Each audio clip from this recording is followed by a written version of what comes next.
Hi, everybody, and welcome back to another episode of Unpinned Journeys with Sia. Today's episode is going to be a little different. I don't have a guest with me today, so essentially, it's just me answering questions that you guys had asked me on social media. There's quite a few questions though, so I'm really excited to get into this with you guys. One of the questions that I got is, what is the end goal for this podcast? Honestly, I want this podcast to be more than just a podcast. I want it to be more of like an organization. When I say that, I would ideally like for there to be a mental health team one day, especially if somebody wanted to start their healing journey after telling their stories, or even have people with social work backgrounds so that way they could create programs. So a lot of these people who come onto the podcast can essentially work with them to either become better better versions of themselves, a better parent, um, better brother, better sister, better whatever, really help them with their mental health, but then also to help them become a better parent and break these generational traumas and these generational curses and all these other things. I think it's just so important that we stop the cycles now. What does someone's childhood have to do with incarceration? They're everything. Honestly, I'm pretty sure it's everything. How I feel about it, anyways, everything. The child doesn't understand how to prioritize school. Academically, they could fall behind, and unfortunately, that comes with like behavioral issues and everything else. It increases their chances of dropping out of school. And dropping out of school, especially at like the ages of 14, 15, 16, it could enhance the risk of future incarceration or even ending up in a juvenile situation, the juvenile justice system. Um, if 1 in 14 children actually experience their parents' incarceration, did I word that right? 1 in 14 children will experience one or both parents becoming incarcerated in their lifetime. 1 in 14 is a large fucking number. And the problem with that number is for every 1 in 14 children, that one now has a higher increased chance to one day become incarcerated. And the reasons why is when they see their parents incarcerated, locked up, all these things, they no longer trust police. Having any type of like separation issues can truly change a child's behavior and perception on life. So, just alone, one parent leaving for some amount of extended time could change a child's entire world only just because of like separation anxiety or just the separation in general. You don't even have to put a real label on it. The separation will change their behavior. Early substance abuse. When I was growing up in my teenage years, so like 14, 15, 16, I would always tell people, like, God, I can't wait to be an adult and like have children or whatever. Because when I'm growing up, if my kids want to smoke weed, I'll provide the weed for them. So that way I know that it's safe for them. And if they want to drink, I will be there to drink with them because I will know what's best for them and like how to take care of them and all this other stuff. And now, being 31 years old, looking back, what a fucking idiot was I. Like, it's disgusting. It's disgusting behavior. If you're an adult and you're engaging in substance abuse with a minor, you're weird. That's all I'm gonna say. You're a fucking weirdo. Early substance abuse is so important. I actually have a story about a girl. She's older now. Um, she was telling me how she fell into the whole early substance abuse. She said when she was roughly 13, 14 years old that Um, she was in a locker room, all females. She was in a locker room. She was changing. A hater basically took a picture of her and sent it to a bunch of people throughout the school and was like shit talking this girl's body. Well, some people had like the balls to like not only post it on social media but fucking send her the picture and talk shit to her. So this poor girl at the time, she didn't have anybody to confide in. She like her dad, I believe, was already incarcerated. Her mom already had a substance abuse problem. So she couldn't really tell grandma, she couldn't really tell any real adult around her what was going on. That, and she was kind of scared because she almost felt in a weird way that it was her fault that this picture went around, right? Even though it was a picture she didn't take, it was a picture somebody else took. But she was getting bullied and she just didn't know what to do about it. Didn't really feel like teachers liked her. There were just so many cons to tell somebody what was going on than pros. She didn't really, if she did tell somebody, she didn't see the outcome becoming good because obviously you would be labeled a snitch. Obviously, that is something completely fucking different because fuck that. I don't like the story.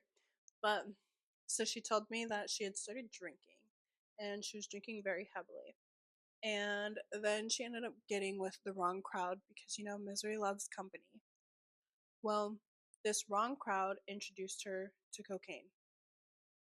So she starts doing cocaine while she's drinking so she could drink more, whatever. And then she like gets a better relationship with her mom because now she's got the substance abuse problem, so does her mom. Now her mom introduces her to meth. Mind you, we're still at the age of 13. We haven't even gotten to 14 yet, guys. We're still at the age of 13. And this girl has already drank to the point where she needs Coke so she could drink more. And now she's doing meth before she's 14. So now she's doing meth with her mom.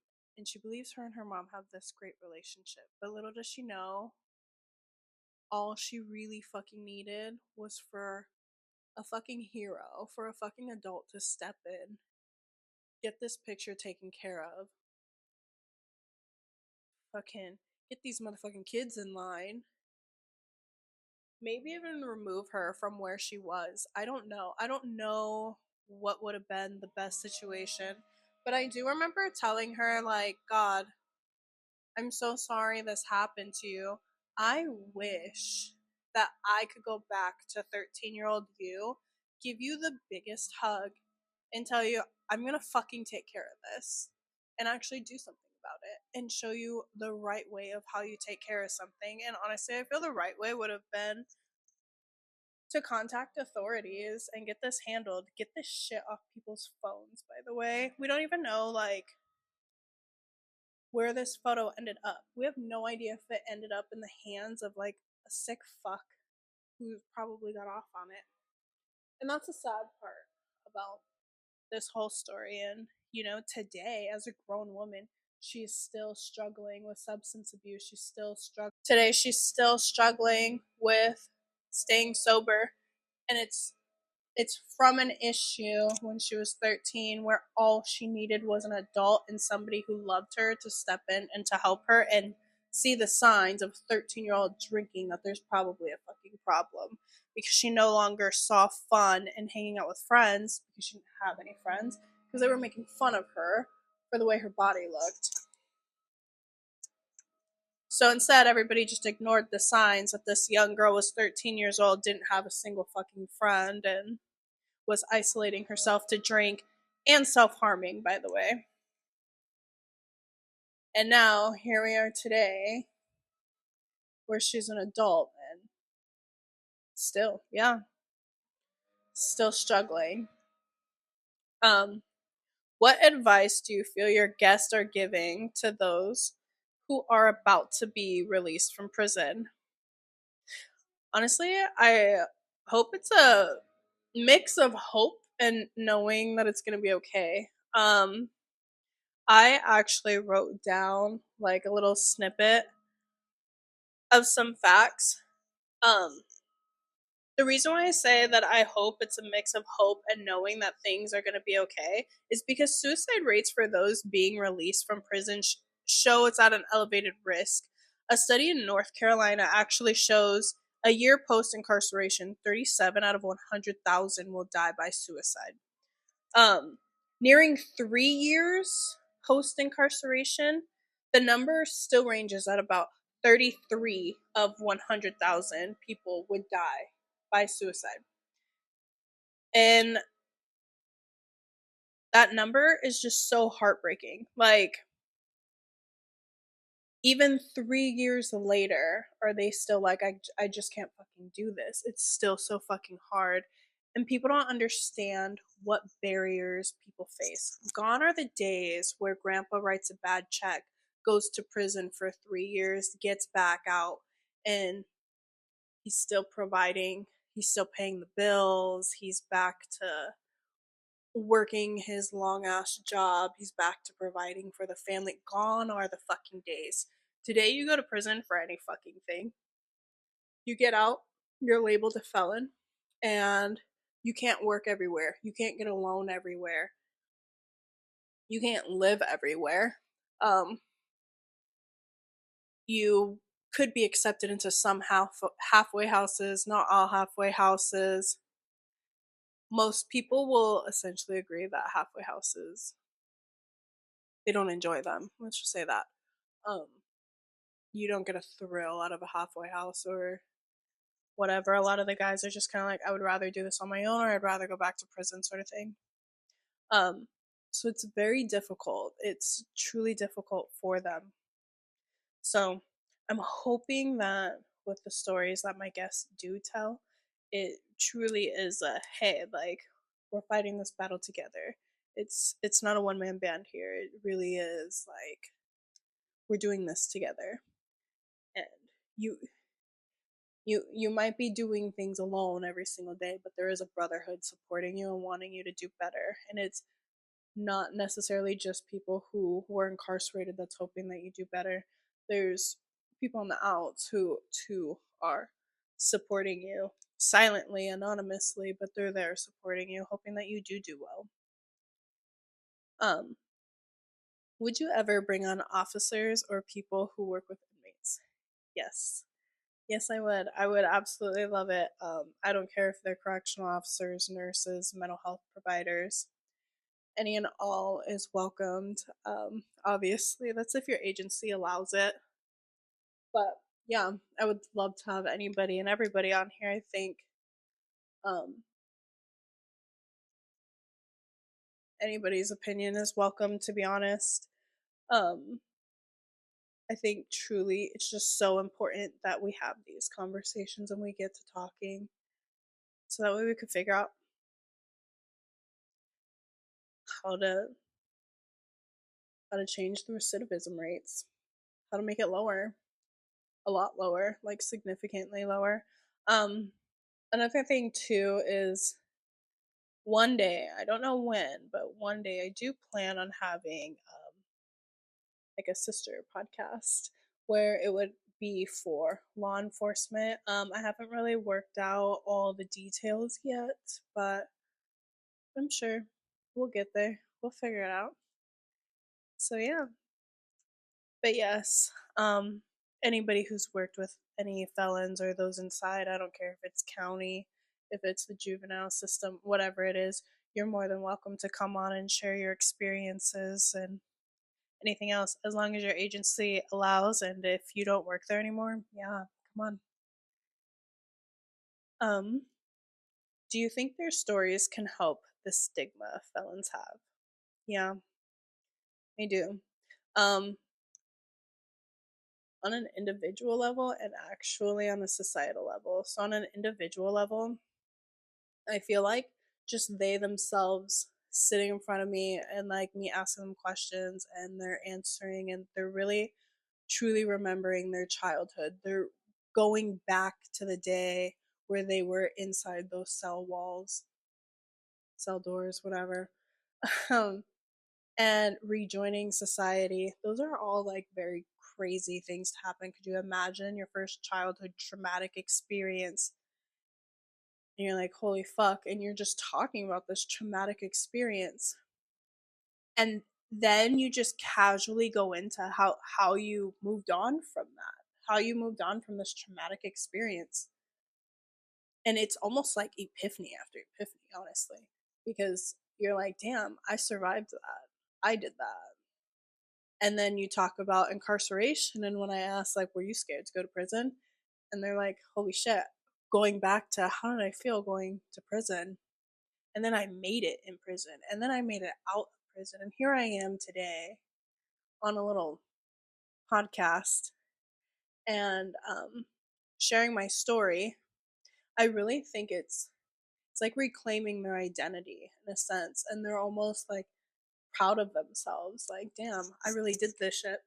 So I think it's very therapeutic for the storyteller, to be honest. And then on a societal level, I feel like them sharing their stories, a, a lot of society is going to be like, damn, no wonder why they went to prison. That was their only fucking option in life. That sounds so bad, by the way. But no, on a societal level, I think it'll be really good for people to hear their stories, especially understanding how a child grew up to be so angry, or how a child grew up to be so sad, or how a child grew up to be so gullible, easy to manipulate, all of these things. And then listening to their time in prison, how they were in prison, and then what they're doing, rejoining society, how they plan on doing better, if they have a plan on doing better. Um,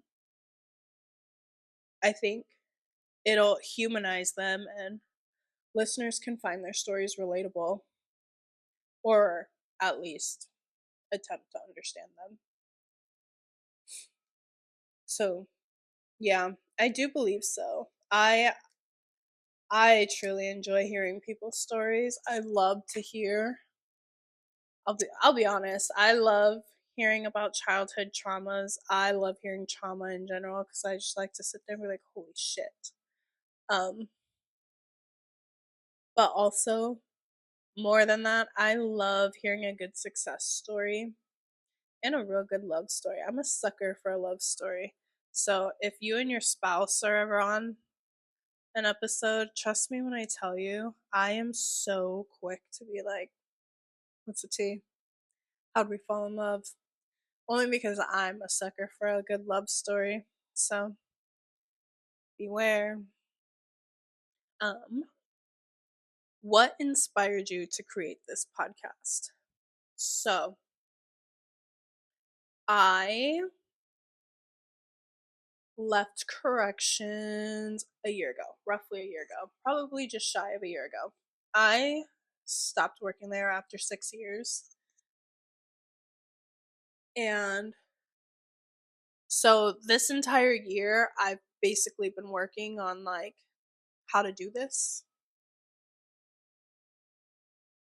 So while I was working there, probably for my last year working, um, I really would just daydream about this podcast all the time. I would talk to so many offenders all the time. There were so many incarcerated individuals that I would speak to on a regular basis, and sometimes they would literally just come into my office, sit down, and just tell me stories. And I loved that shit. Everybody kind of knows that I'm a sucker for it. You could sit down in my office and tell me anything, and I'd all ears. Let's hear it. Let's spill the tea. Spill all the fucking tea, actually. Because I love drama and I love a good story. But so a lot of offenders would come into my office and basically tell me their stories, and they would talk about their childhood, and you could tell it was so therapeutic for them. because they would just sit there and they just kind of felt better. Like, after they'd tell me the story, you would just see them sink back into their chair, just be like, "Oh fuck," like kind of like, "Oh fuck, that felt really good." Like it felt really good to just, "Oh, I got that off my chest," you know? And sometimes it was really funny stories. Sometimes it was really chaotic stories. But I would I told a lot of inmates, you should probably write a book about your life. Like it's very interesting and I think you should just go ahead and do it. And the amount of times that inmates were like, "Yeah, no, nobody would listen to me." And I'm just like, "These are fucking crazy." Like so many people would. So many people would read your book. So many people would listen to your story. I think it's super important. But then so I ended up quitting and then really just needed to work out the kinks. I was really praying that like a videographer would just like fall into my lap and an editor would just fall into my lap and all I'd have to do is reach out to some people that I knew, see if they wanted to be interviewed, interview them, and then a videographer and an editor could do all the hard work. Because that's been the hardest thing for me is trying to learn how to fucking edit and um everything. Literally, if I had an ending like with music and stuff like this and it were to show you who's a videographer, who does the lights, who does the mics, who does all this, that, and the other, it would all be my name. The whole thing would just be my fucking name. I'm doing this shit on my own and I don't know how to do this shit, but I think I'm doing all right. So, yeah, I sat on this for over a year trying to just figure out how to make this work, how to get into it, how would anybody even follow. It started out with just a Facebook page, honestly, and I got quite a bit of love from it. So, um, that really encouraged me. And then when I reached out to Wombly, Wombly was the first person I reached out. I reached out to quite a few people who were interested, but Wombly was the first to like get it going. And I don't know if he was just as nervous as I actually I know he was. He was just as nervous as I was for the interview. And it's not because we didn't know each other or like it was well it was random, but it's I think it was nerve wracking because it was the first time I've ever done anything like this, but also for him, it's the first time he's ever publicly told his story. But the best part about Wombly being the very first person that I ever interviewed was the fact that he said I hyped him up and got him super excited and inspired to do it, but like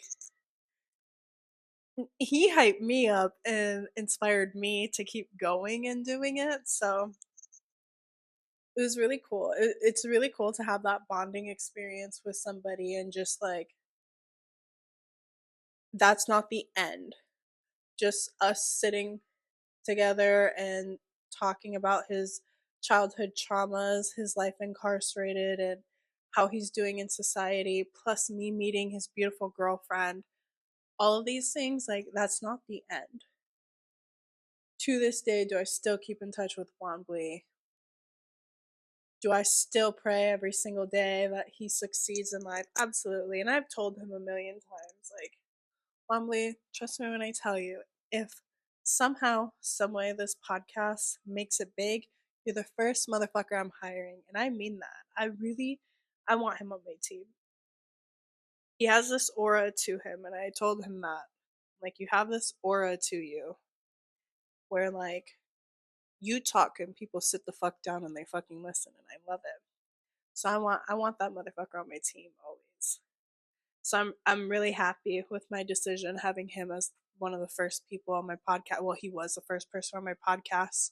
Um, I think later on you guys will enjoy others. I actually really I can't wait to do like a part 2 with Wombly if he wants to. I hope he does because I really want you guys to know how he's doing today.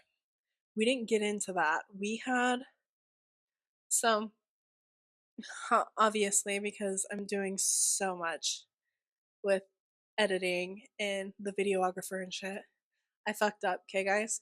I managed to get nearly 2 hours worth of audio with Wombly. So there is so much you guys didn't see or hear. And that's because I figured out I got 47 minutes worth of video. And then my camcorder fucking died, right? So I only got 45 minutes and I was like, fuck, I guess I could put out a video and then also put out an audio. And then something was like, no, because nobody wants a bonus feature of 2 hours worth of fucking audio. Who the fuck would want that? So I was like, shit. So I figured it out and somehow I managed to save like 44, 45 minutes of the the video, and that's all I kept for the audio. But there are so much things in that audio that I really wish you guys could have fucking heard because his story truly is amazing. And that's why I want to do a part two where he really gets into not so much life incarcerated. I don't think Wombly cares to talk about his incarceration much at all. He, when we were talking about his life incarcerated, he was very much like, it is what it was. The time came and it just fucking went. Like he didn't care to relive that. When I asked him about programs available to him, he goes, "I didn't give a fuck about no program in there." And I was like, "Yeah, that makes sense." I don't know. And thinking back, like when I worked there, I was like, "Yeah, you know what? I don't think I've ever. Yeah, I don't think Wombly ever really went to any of these fucking programs at all." Yeah, no, the dude was just a vibe. I don't know. He wasn't. He went to rec. That was it. He went to Chow. I think he knew better than to eat twice, because if he ate twice, we all knew. It's not like you can't fucking tell who Wombly is. But no. So, yeah, he definitely inspired me. But also, like, yeah, like I was saying with the whole him talking about his incarceration, he really doesn't like to get into it. He really won't tell you too many dramatic things that happened inside. Um, if you want to hear about the fights, I'm sure he could tell you about some crazy fights he saw, but it doesn't mean anything that like he doesn't care enough to revisit being incarcerated. And then life after prison, I'm not even going to get into how he's doing life after prison. Just know that when and if, I want to say if, no, I want to say when there is a part two with Wombly, I just want you guys to know, you guys would be so proud of how the fuck he's doing today. So proud of him because I'm proud of him. But back to another question. Do you only want success stories? This question actually kind of made me sad a little bit because if you made it out, you truly are a success story, right? Like, if you put yourself in a position where committing crime is no longer an option for you, if you are faced with all these challenges and committing crime is not one of the options available to you anymore, you are already on the road of success. You are doing the best that you fucking could, and you are a success story. I don't care if you're in debt by a lot and you need to figure out money management. You're still on the street and you're still pushing yourself every single fucking day to be a better fucking human being. Um, so any success or any story is a success story. I don't care where you are in life. I don't care if you're an OnlyFans model. I don't care if you're just like a TikTok influencer after incarceration. I don't care. You're still a success story. maybe those are like pretty high success stories. But even if you're just working a regular schmegular job, your success story. If you have your own apartment, you're successful in my eyes. I think it's so important for everybody to know. Like, I'm not asking for millionaires and billionaires who are like, oh yeah, I did prison time once. No, everybody. I'm looking for everybody and anybody who's just willing to share their story, because there's somebody else out there who needed to hear your story, and they will resonate with your story, and you are going to influence them anonymously, or maybe they'll go public with it and tell everybody that you changed their life. But I think everybody's story is so important to hear, and every story is a successful story. That's how I feel. um is this podcast only for men who have been incarcerated? Negative. I would love to interview women who have been incarcerated too. I think it's so important to have both, to be honest. I do see where people do think that I'm more driven to talk to men, and I get that only because I've spent 6 years working in a men's facility. So I do forget about women a lot of times, women incarcerated a lot of times. But no, I would interview a woman too. I think it would be really fun. I think I think they'd have some crazier stories. I feel like women are just a lot more fucking nuts a little bit. If we're being 100% honest, I don't think I'd ever work in a women's prison. I don't think I could do it. I don't think I'd ever work in a prison ever again. I don't think I couldn't doing this. I damn sure couldn't. Nobody would hire me again. But no, if I didn't do this and I had just left the men's prison, ain't no fucking way am I gonna go work at a women's prison. Ain't no fucking way. I feel like women are crazy. Women are too fucking crazy. Ain't no fucking way. Yeah, they'd be no way in fucking hell I would do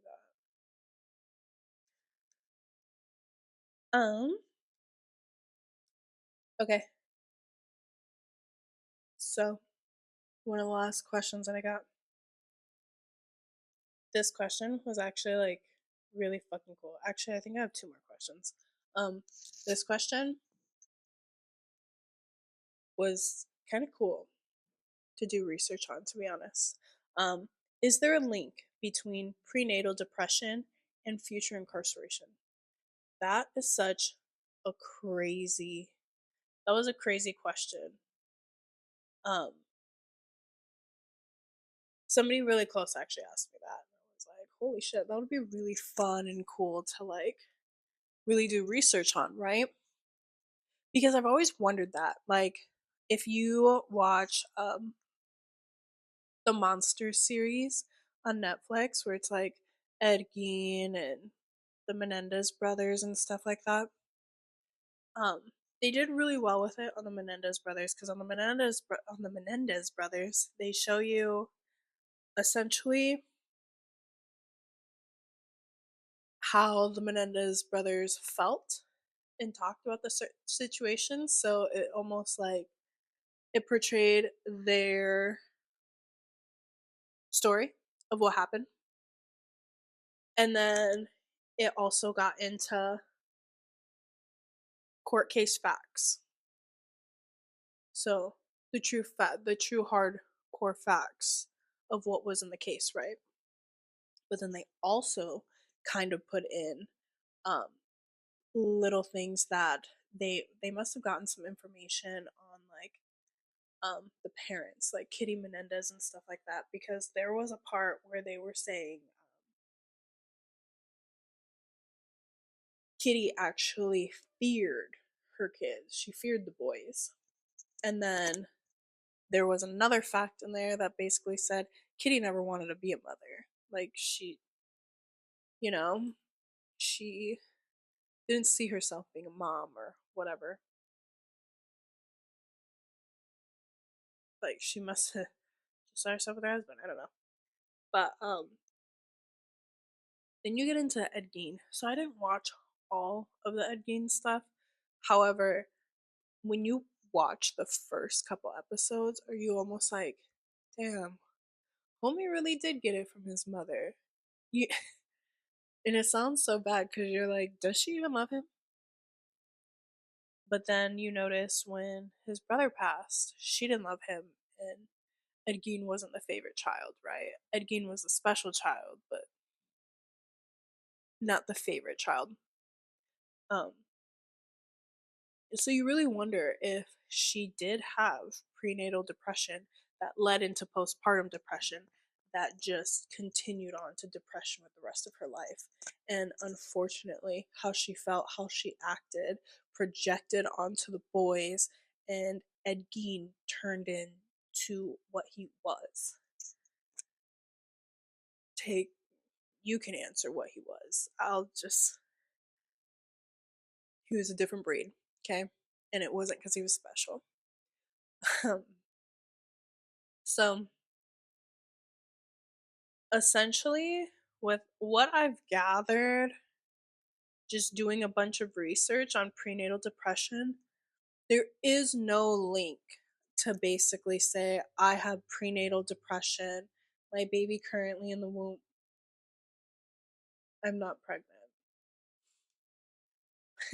But if I was pregnant and I had prenatal depression, there's nothing to say that um, the baby inside will see a future potentially becoming incarcerated because I have prenatal depression.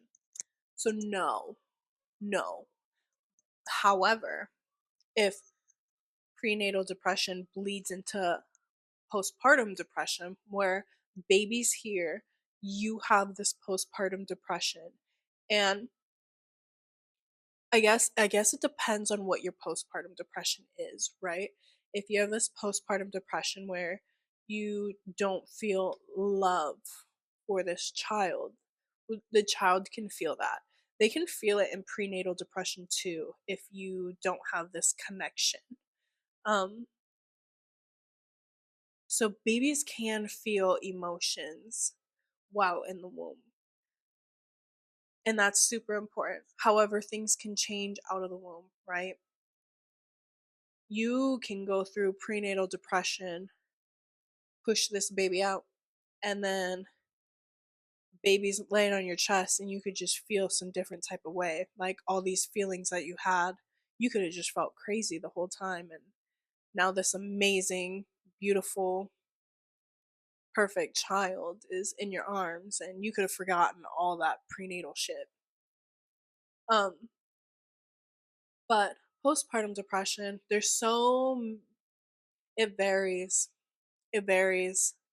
Um this is kind of weird to talk about, but I have always stressed when it comes to holding babies. I don't have my own, but when it comes to holding babies, I have always had this biggest my biggest fear has been somebody wanting me to like bathe their child, and for whatever reason I fear them drowning, and I'm just there.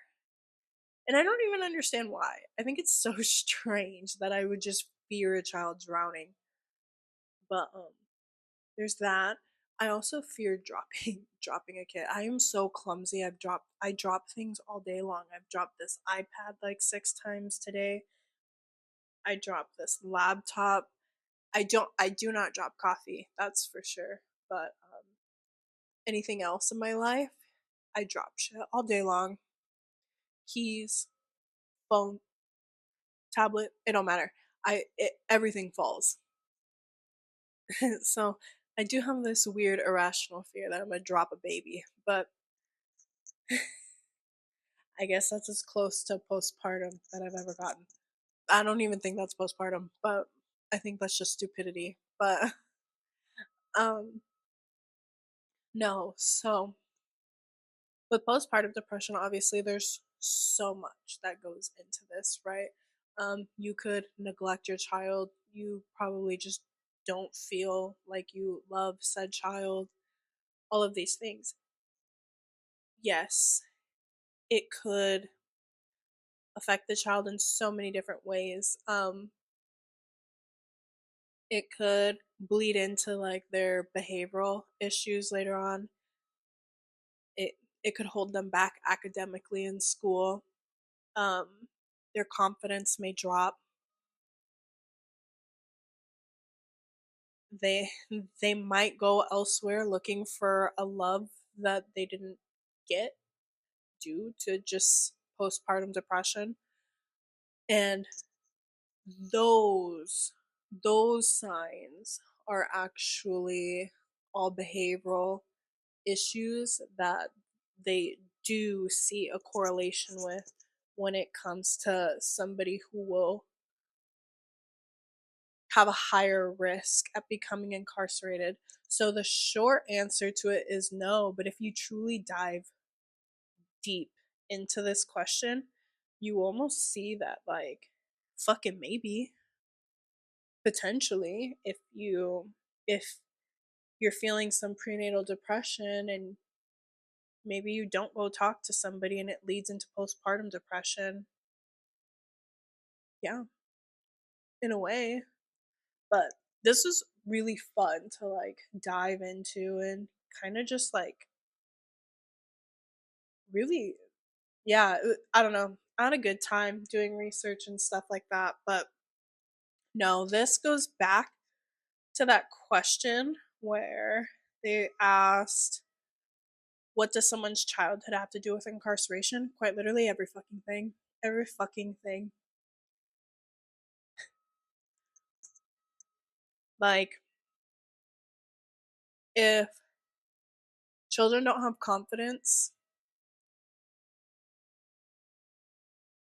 and I'm not talking like confidence like my shit don't stink. I'm talking like confidence like they're just not confident in themselves. They academically they're behind, so they lack confidence in feeling smart.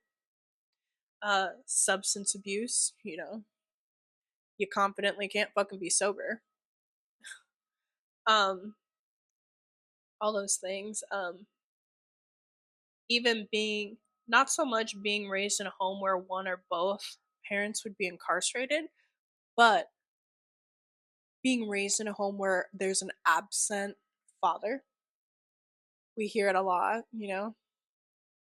um, when a girl's got daddy issues, or you see it a lot in a men's prison where men tend to hate fatherly figured men, and it's because they lacked that.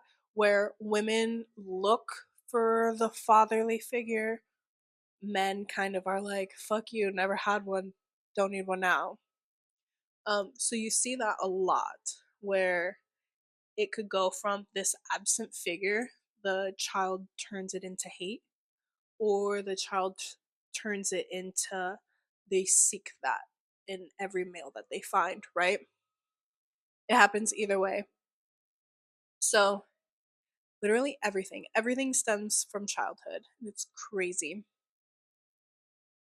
Um, there's this story time, I guess. Um, one there was one time that I was growing up, and this story lately has been like I think about it all the time, and I don't understand why. Maybe I just need to tell it. Um, so my mom and I, growing up, we grew up together. She was an adult when she had me, but she was only 20 when she had me.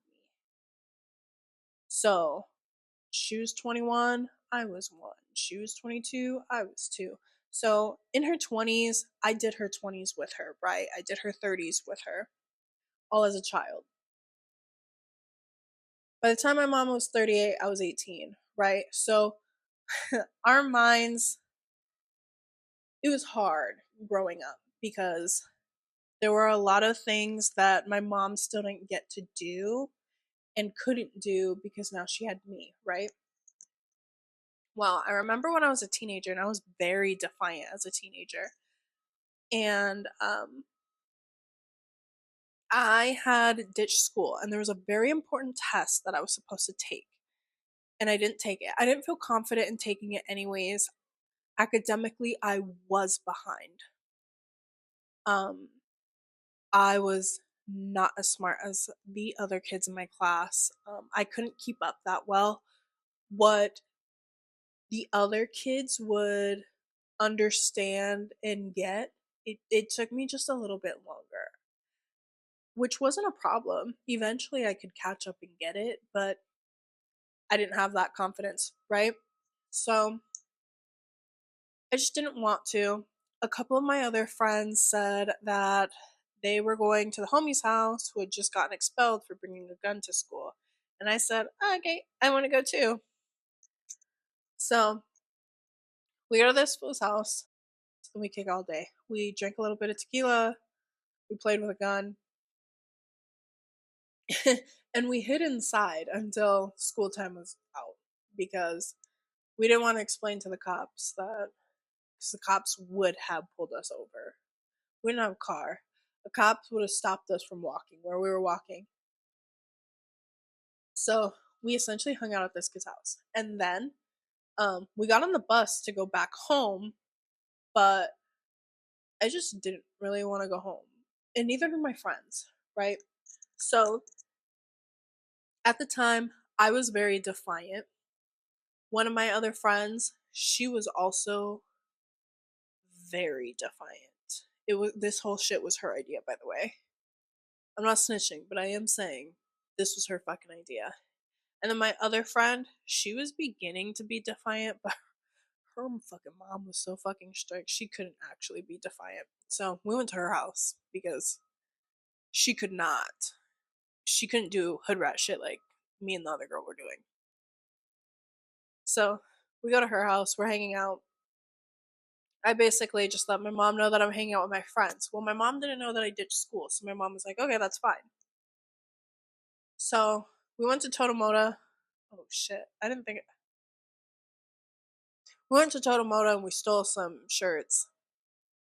So we copped a few things from Totomoda. Then we went and like got ice cream or whatever. We met a guy that was definitely too old for my defiant friend. But whatever. We don't need to talk about it. And then we went back to my other friend's house. Now my mom's pissed because it's later in the evening. It was dark out.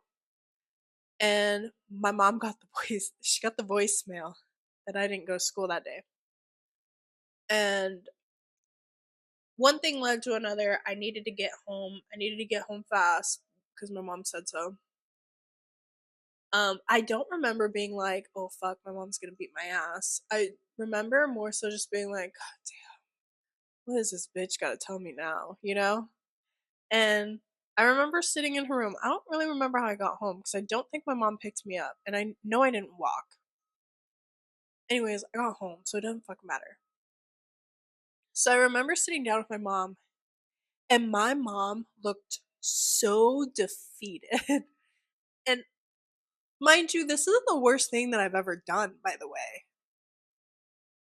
And it damn sure wasn't the worst thing I was about to do either. But my mom looked defeated, and this was only in middle school. And I remember her just sitting down and she hands me a cell phone. She goes, I don't know how to handle this. I just, and this was probably the best thing my mom ever did, was say, I don't know what to do. I can't help you. I can't talk to you because you won't talk to me. I can't help you because you won't let me. I can't hit you because I don't think you care. She's like, I don't know what to do. So talk to your dad. And that was the best thing. Honestly, like, I don't know what I expected this woman to do. I knew she wouldn't hit me. But there was a part of me that I was like, I'm pushing my limits, bro. I'm pushing it. She just might slap the dog shit at me. But I wouldn't have cared. Honestly, if she would have hit me, I would have been like, well, I mean, okay, whatever. But no, she handed the phone to me, had me call my dad, and I got on the phone and I talked to my dad. He already knew. He knew that I ditched school. And he's like, so you didn't go to school today? And I was like, no. And he goes, okay. He goes, um, you and I had a conversation just recently about you being defiant. Are, he said, you shared some things with me. Are those things still bothering you? And immediately it was waterworks. I just started crying. And I was like, yeah, they're bothering me so bad. So, what had actually happened is we lived in an apartment at this time. And at that apartment, um, a man who lived there groped me as I was doing a house chore.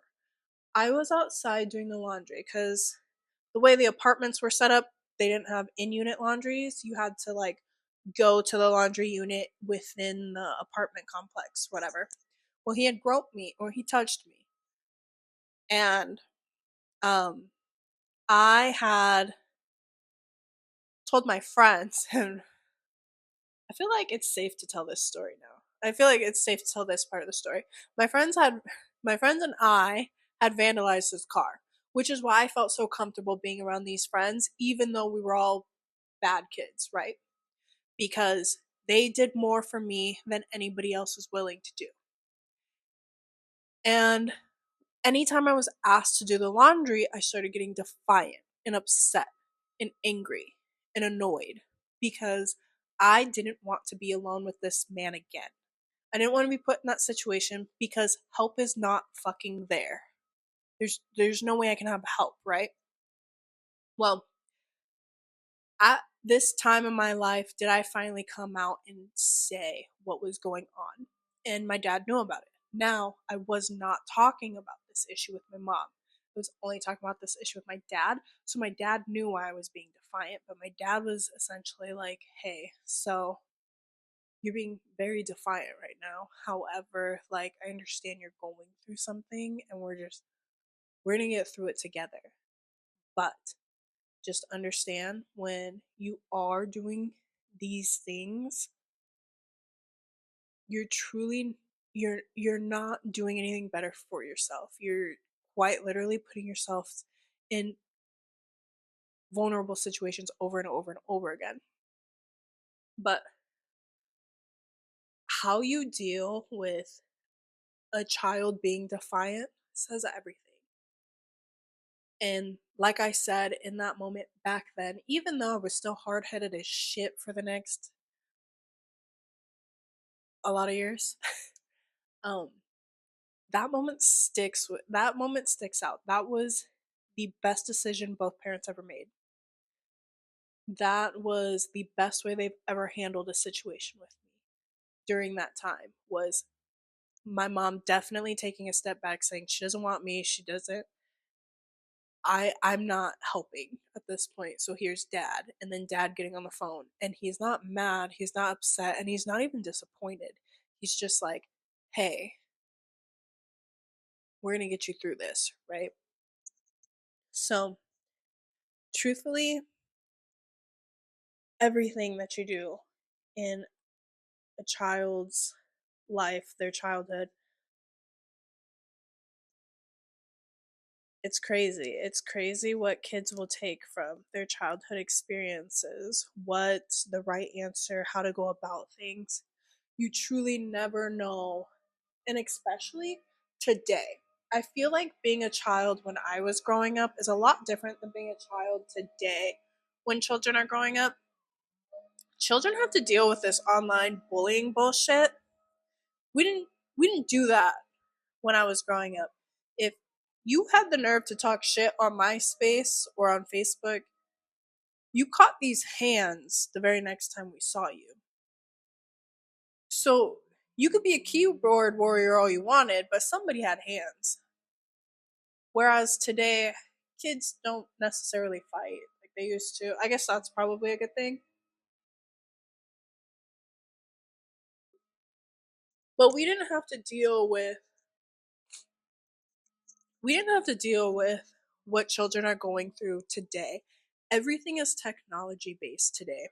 They learn on computers today. All their programs for schools are on computers today. They go home and they have screen time. Their relaxation is screen time. So all they see are these perfect people on Instagram. They got these IG models and all this other shit. They are already destroying their own confidence because of what they see on the internet, right? They believe everything that's on the internet, all this other shit. Children are going through so much right now. And I mean, it explains why they have so much anxiety and all this other shit. But I really feel like now more than ever do we really need to work with our kids, talk to our kids. Spending time with your kids is not sending them fucking TikToks. You could probably make a few TikToks, honestly, but spending time with your kids is not sending them TikToks or sending them a bunch of bullshit. No, actually have like time away from the phones. Let them play outside. Let them learn some real life experience because everything they do just tends to be online. I couldn't imagine being a kid today and going through what they actually go through.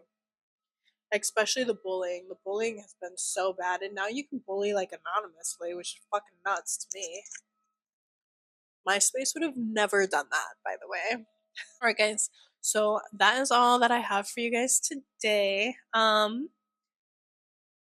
Yeah, so thank you for being with me today. Had lots of fun. Tune in for the next episode. Bye.